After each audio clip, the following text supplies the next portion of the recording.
Pourquoi faire de l'open innovation aujourd'hui? Avant tout, pour aller découvrir des choses à l'extérieur que l'on n'a pas encore imaginées en interne. Ça, c'est la première raison pour moi. La deuxième, c'est de s'entourer de compétences que l'on n'a pas forcément dans un grand groupe.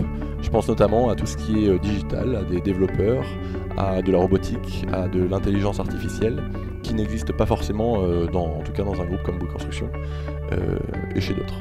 Et enfin, la troisième raison, c'est l'agilité, la rapidité à laquelle on peut accéder à de nouveaux marchés en se concentrant sur l'utilisateur final. Quelques conseils pour réussir en open innovation.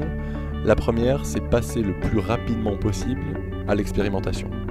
Ne faites pas subir le parcours du combattant à des startups, laissez-leur l'opportunité de prouver leur expertise, leur savoir-faire en les testant sur le terrain. Le deuxième, c'est réfléchissez assez rapidement au scale-up, au déploiement, pour pouvoir passer d'un ou deux POC, d'un ou deux tests, à un nombre beaucoup plus important d'opérations avec ces startups.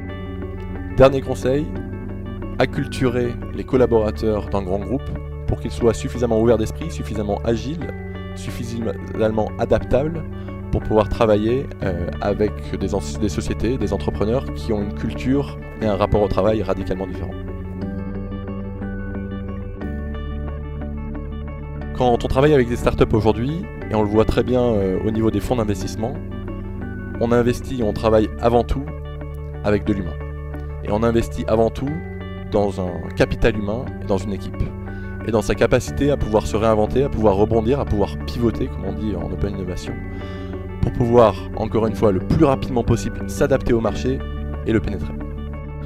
Et le rôle des RH devient crucial là-dedans, puisqu'on n'investit plus, on ne travaille plus avec une technologie, on travaille avec une équipe. Et on voit de plus en plus des RH qui sont sollicités et que l'on sollicite nous-mêmes dans la partie investissement ou dans la partie sélection de ces startups avant de travailler avec elles, pour pouvoir s'assurer que l'on travaille avec les compétences, avec l'équipe qui serait la plus performante possible.